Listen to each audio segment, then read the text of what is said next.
Welcome back to the Livingston Parish News Podcast. My name is McHugh David, publisher and editor of the news, joined today by Mr. Buddy Mincey Jr., who is running for State Representative, House Seat 71. Good morning, sir. Welcome to the show. Good morning, McHugh. It's a pleasure to be here. Thank you for this opportunity. It's always a pleasure to visit with you. I told you that earlier. Yes, sir. But I really do appreciate the opportunity to be in front of the voters. Well, and we appreciate you taking the time to give us the information, to talk to us about what's going on. So today, some of you may have watched the morning show earlier, more of just kind of a surface level, getting through some questions, giving people a little quick hit. Not everybody wants to sit down and listen to us talk, but there are a lot of people who do. So today we're going to be jumping in a little deeper on those questions that we talked about earlier. You can catch this podcast on our website, www.livingstonparishnewscom/podcast. It is also on all podcast platforms. That's Apple Podcasts, Google Play. We push it out via Anchor FM. So thank you again for joining us. So let's get into it. First, just tell us a little bit about yourself, your family, personal life, your job, those sorts of things. Let's start with family. So my name is Buddy Mincey Jr. I am running for the House of Representatives, District 71. District 71 is a seat currently held by Rogers Pope. Mr. Rogers is termed out and running for the Senate, so I'm running for his open seat. District 71 consists primarily of all of Denham Springs, most of Denham Springs, and a lot of the city limits, most of the city limits of Walker. I have been a lifelong resident of Livingston Parish, a lifelong member of Hebron Baptist Church. My wife, Michelle Mincey, has been teaching at 7th Ward Elementary for 28 years. She's taught second grade, same class, same grade for 28 years down at 7th Ward. We have three beautiful daughters, three very accomplished daughters, Morgan, Madison, and Megan. Morgan is a OR surgical nurse at Oster's. Madison is in her senior year of Southeastern elementary education. She's doing her residency right now. And my youngest one, Megan, is an animal science major at LSU. She wants to be a vet. I have been on the school board for the last 13 years. I have proudly been serving our community. I am the current board president, but the 8 years prior to being board president, I was the vice president. And I'm very proud of my accomplishments on the school board. Professionally, I've been probably 34 years in the petrochemical industry. 28 of those years have been in supervisory positions. I was a safety director initially for probably 7 years, mechanical superintendent for about 10, and then I've been a safety director for about the last 10 or 12, whatever their balance may be. So that's what I've been doing professionally. And quite a laundry list and the alliterative daughters. So, when we were talking earlier on the morning show, we talked about, getting into that school board and kind of what got you there. You gave a pretty brief overview of that. Let's talk a little bit more about that. And I mean, when I say that, you don't necessarily have to give any crazy details, but you said you went to a school board meeting and you told your wife, I'm going to run for the school board. What was that conversation like? Well, it was, going to the school board meeting that we attended. I was just going to actually be with her. She was just a teacher, a young teacher. I don't remember how many years she had in, but she was going with some other teachers for a parish-wide issue, and I just went to support, just to basically tag along. Prior to that, never had an interest or desire to even consider running for an elected position. And when I walked in and just was there for the meeting, I saw an opportunity that I thought that I could take my leadership and apply to a school system that I'm, first of all, proud to be a product of, but for my parish. And you won't find anyone who has any more pride for where they're from than myself or our school system. And I walked in purely for the meeting, and I said, it just came to me, and that I was just moved to apply my leadership to the school board. And I walked outside, and it was just as simple as me looking at her, and I told her, we didn't talk about it, I said, I'm running for the school board. And it was that simple. But it has been, the very best journey possible. I am so proud of the opportunities to serve our parish and serve our school system and make it better. I am so proud of the ability to do something positive for our kids and help develop our youth and the future of our country. And so I have been very, very extremely blessed there. What are, talking about that elected experience, what are some of the things that you feel like you've brought to that board, and some of the things you've learned along the way? So I'd have to back up a little bit and just kind of tell you, as a contractor, and especially in the capacities that I was in, I was able to develop some professional skill sets that have helped me, personally, professionally, and also as elected official. But the skill sets of a contractor of, being resourceful, holding people accountable, being held accountable, being able to problem solve, and probably the most important thing is just being able to make things happen and get things done. So my professional experiences prepared me to be an effective school board member. But my 13 years on a school board, and with a school system like we have, our school system is still the economic engine of our parish, and it's one of the largest school systems in the state. We have 3,500 employees, plus or minus, 26,000 plus students. My skill sets as professionally enabled me to be an effective school board member, and then those experiences as a school board member have prepared me to run for the House. Also want to add the largest holder of improved real estate. So, of course, Weyerhaeuser basically owns most of the land in Livingston Parish. Right. But y'all have the most amount of improved real estate if you include the buildings. Yes. So a lot of real estate management absolutely goes into that as well. So, talk to us about a few things that happened during your time on the board. Earlier on the morning show, you talked about some of the things that made you appropriate for this seat were two, call them catastrophes, really. From the school board perspective, they really were.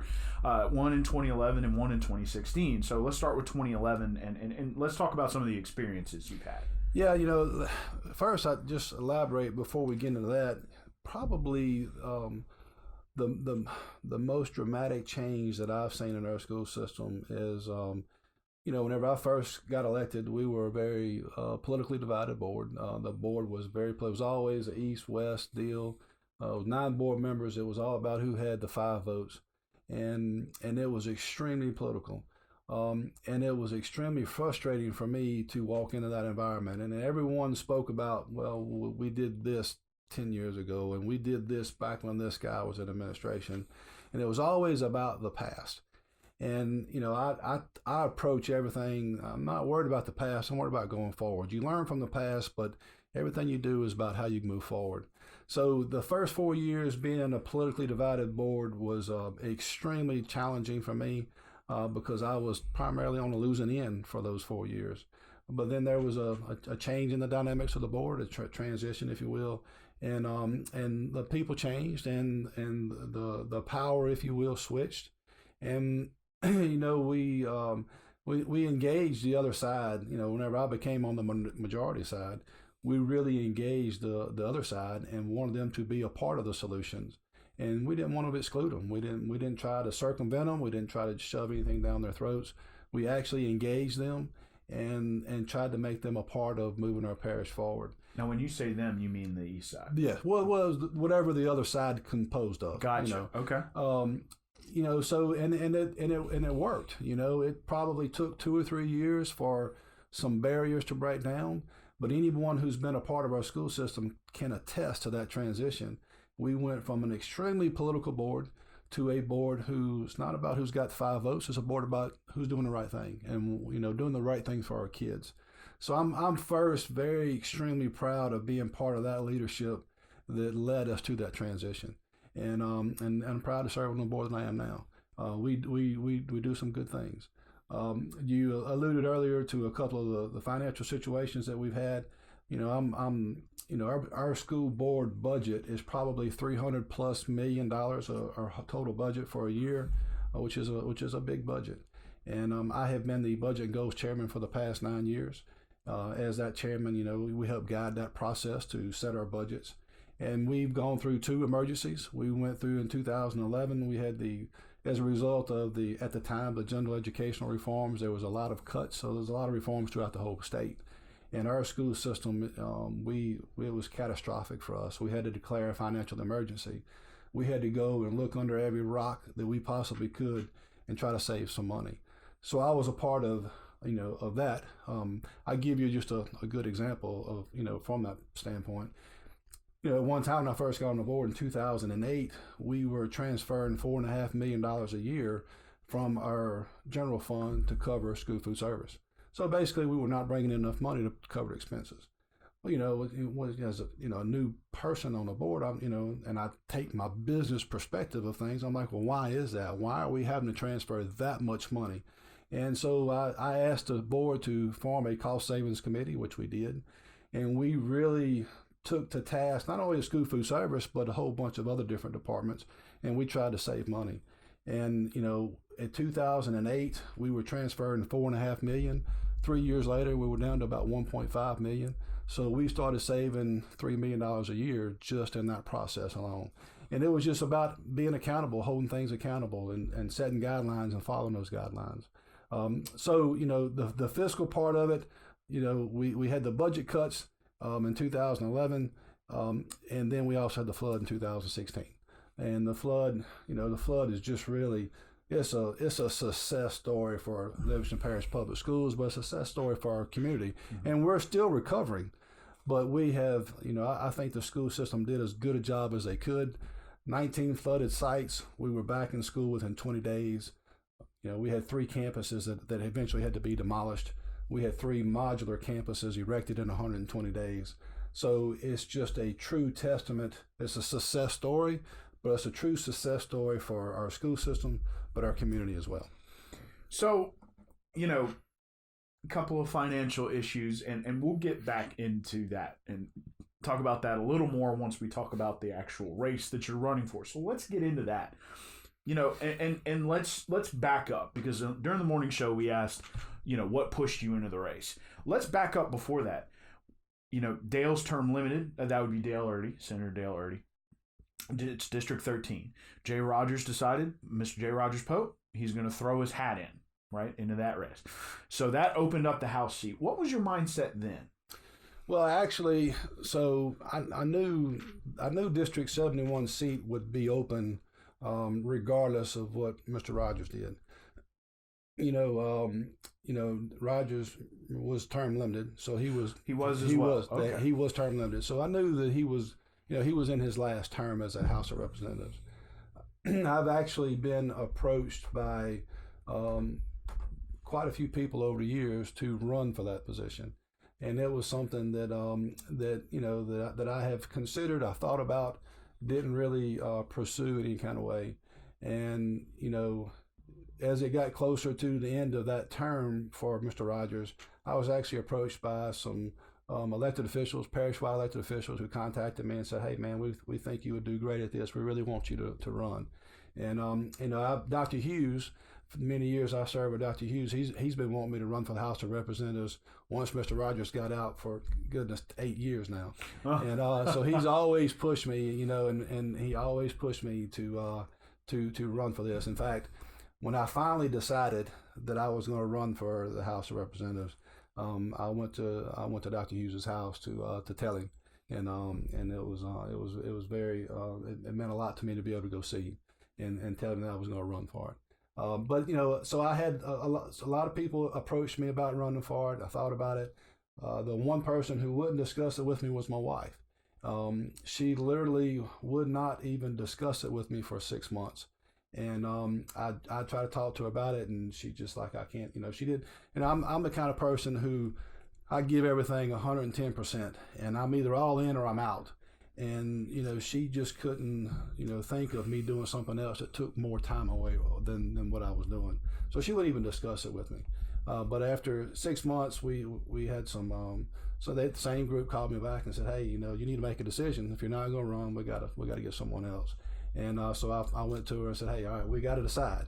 And we did some more searching. She searched, and she ended up getting behind it, and she's 100% behind me doing it now. but I couldn't do it without her. Right. Really. Well, and that's that's good to hear, and it's an interesting conversation that you have with her. So we're going to back up one more time. When we were talking on the morning show, you said that you had never really intended to go into public service. No, I didn't. And that was partially because of your dad. And an interesting story there about how you kind of had to deal with some of his political stuff. So tell us about that, and tell us kind of what pushed you into the public service realm. Yeah, so, my dad was a true public servant. He was actually on the committee that developed the homeroom charter for the parish. And his involvement with that committee to develop the homeroom charter, he decided to run for it when it went from the police jury system to the parish council. And so, he served the people. He worked very hard. And he would help anyone that he possibly could. No matter where they were from, who they were, he tried to help them. And I live right next to him, and in the same community as a junior can be confusing in itself. But as on the phone book, we were right beside each other, Buddy Junior, Buddy and Buddy Mincey, and we would get probably half of his phone calls, and so I knew very, very well how involved and what all he had to do, and what he did, because he believed in doing things the right way too.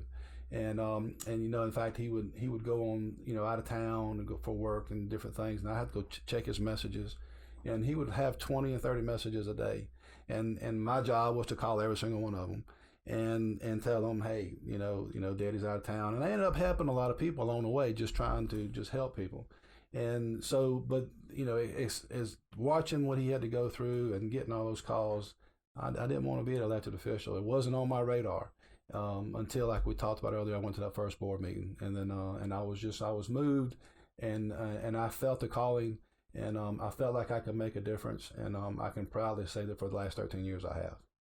So let's talk a little bit about the campaign. Mm-hmm. It's part of the process. Yes. And how do you feel that it's going? Well, so the campaign is, my campaign is going phenomenal. Truly, it really is. I couldn't ask for anything better. I have ran on, my campaign has been based on my merits. I'm not worried about anyone else. I'm worried about getting the message out on who I am, what I've done, and what I can do. And that message has been very well received. I think the people, for the most part, recognize my work ethics, and they know that I have been out there trying to do the best for our school system and for our parish. And they recognize that and appreciate that. So it has really helped me in this campaign process. You participated in quite a few forums and events and things like that. How do you feel those have gone? I think they've gone very well. I think every aspect of this campaign has gone well. In the campaign process, you see the very best in people, but unfortunately, sometimes you see the very worst in people. Right. And I have really tried to stay out of that noise. I have tried not to be a part of those conversations, and I have really tried to stay positive on my race. Right. And and I gotta tell you, my wife has been right there with me. She's worked very hard. Every big sign I've got up, I've put them up. We've been walking the streets and trying to meet the voters. And we've done, I do all my social media, all my mail outs. I've developed, most all the content for everything. I've had some people edit it, but we've been very involved in the campaign. My wife and I have primarily done most of it, but she's been right there with me. So, we've talked about the past, talked about the present, of course, right in the middle of campaign season. Please remember to early vote. We'll talk more about early voting in a minute, why you should. But, let's talk about the future. Mm-hmm. Let's talk about, okay, here's what's coming up. Going into the House, what do you know about it? So I have actually been very active in the political process, the legislative process for the last 13 years. I have actually, I have set it as a goal to try to get to know and to work with all of our elected officials. And consequently, I have great working relationships with all of our local municipalities, our drainage districts, our parish officials, and even our federal officials, our state and our federal officials. But I have, in the legislative process, as a school board member, as someone who's been active in that school board process, I have always reached out to our legislators to discuss legislative issues, and have a good working relationships with the Dale Airdys, the Rogers Popes, the Clay Shake Snyders, the Eddie Lamberts, the Bodie Whites, the Valerie Hodges, every single one of them. And we've worked together, and I think we have a mutual respect and appreciation for each other, and they haven't always agreed with every issue that I've called about, but they've all engaged, and we've talked, and we've had dialogue, and we've tried to be open to it. But in addition to that, on the school system many years ago, I think it was probably whenever we were going through the gentle years of all the educational cuts, I felt it was important for our school system to communicate to our legislators. We had a couple of legislators who were engaged and involved. Rogers, with his history in the school system, he knew what it was about.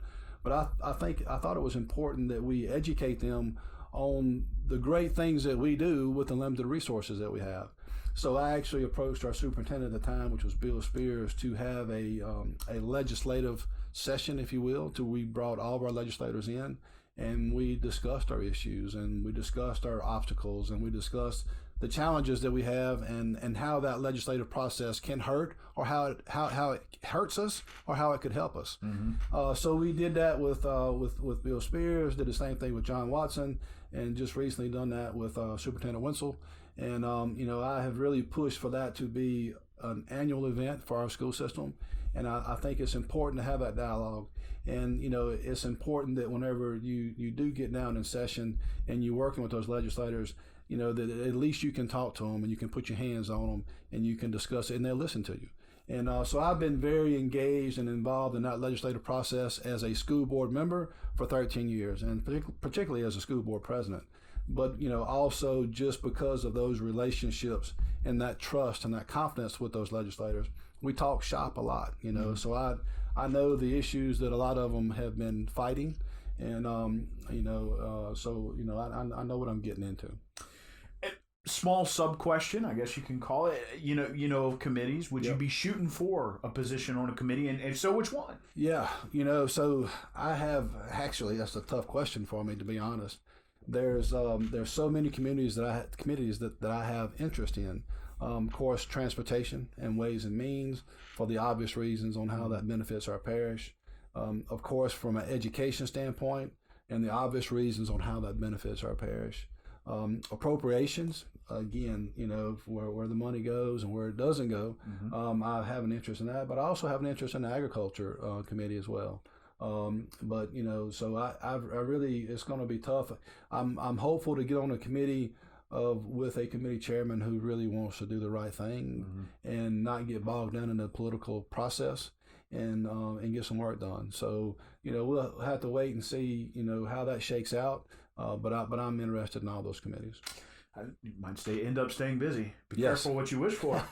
What is, you talked about having participated in the legislative process with a lot of these folks from Livingston Parish. If you had to throw out a direction that you believed was the right one for the Livingston Parish delegation, what would that be? Well, for the Livingston Parish delegation, I think it's important for us to have the same voice and be together. Strength is in numbers, and when your numbers are fragmented, don't always have as much strength in what you're trying to accomplish, and that's easier said than done. District 71 is a complete Livingston Parish district. When you take Representative Shake Snyder, who's below District 71, he has Ascension, he has Livingston, he has St. James, St. John. So District 71 reports to one school superintendent. Clay Shake Snyder, he reports to 4. So sometimes it's tough to have that same common voice and mm-hmm. same common direction. But I think it's important for that delegation to try to do that. And again, I think that comes from that trust and that confidence and that being able to work with each other. Also, I tell you the biggest thing for our state is, if you look back at the past legislative cycles that we've had, I think the consensus is that they've just, they've been a failure and they haven't been as effective. And we've had all the special sessions that we've had, and the fights over budgets, and the political fights are obvious. And I think the most important thing for our legislature to do is to regain that confidence in the public. And we have to get back to good government. We have to get back to leading our state, not being divisive in our state, and solving problems. And I think, again, my history on the school board, and I've got a 13-year record of solving problems. I got a 13-year record of leadership, and I got a 13-year record of having the courage to do the right thing. And our state, both the House and Senate, have got to earn the confidence of the public back. And when we start working together, I think we can move our state forward. Now, you spoke earlier about, and you stole my thunder a little bit. You moved into the next question, which is fine, because there's one last question, and you already spoke about sort of your financial record, which I would, you said during the morning show you would apply to that. But there's another part to you as well, which you talked about in the morning show, which is leadership. So let's bring it all together. You just talked about where you wanted, or what you believed was the good direction for the Livingston Parish delegation, and what you believed was the, best direction for the state. How do you plan to participate? So this election cycle is going to be unique due to a lot of the term limits that are coming out. I think there's estimates we could have as many as 50 new House members. So that's almost half of the House of Representative delegation. So it is a tremendous opportunity from my perspective to get out of the old way of doing things and try to move forward.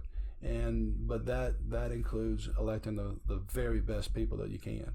So you can elect new people, but you can elect the wrong people. And I think both the House and the Senate, we have to elect the ones who are going to be representing Livingston Parish. Anything you'd like to add before we go ahead and wrap on up? No, I would just, again, emphasize the fact that thank you for allowing us to have this opportunity here today. Absolutely. I think anytime we can educate the voters or give the voters an opportunity to learn more about potential candidates is a good thing. I just strongly encourage each one of our voters to, not just in my race, but in all races, do your research and do the best you can and try to make the most informed decisions that you possibly can. We need the best people. We need people in all positions with character, with integrity, with strong work ethics, with leadership. And we need people who want to work together, cooperate, and get things done. And I think in my race, I have run on my merits. I've run on who I am as a candidate and what I've done, and that's been my focus. And but I encourage all voters to look at social media, look at news reports, look at all those different avenues to try to make the most important decision. And I just hope they can consider me, and I'd appreciate any support out there. Yes, sir. And again, Mr. Buddy Mincey Jr. is running for State Representative House Seat 71, which, as mentioned, is being vacated by Rogers Pope. He is moving to the Senate as term limits have moved Dale already out. Thank you again for joining us. My name is McHugh David, publisher and editor of the news. Please remember to early vote. Yes.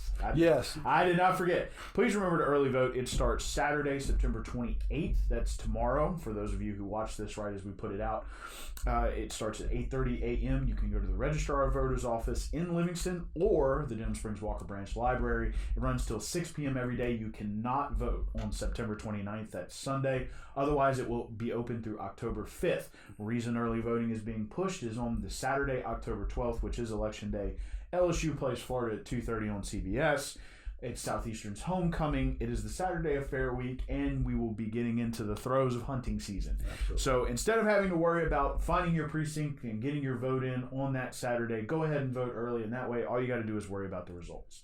One more time, Mr. Mincey, thank you for joining us on the Livingston Parish News Podcast. You can catch this on our website, www.livingstonparishnews.com/podcast. It is also on podcast platforms, which includes Apple, Google Play, as well as Anchor FM and any other podcast platform you can think of.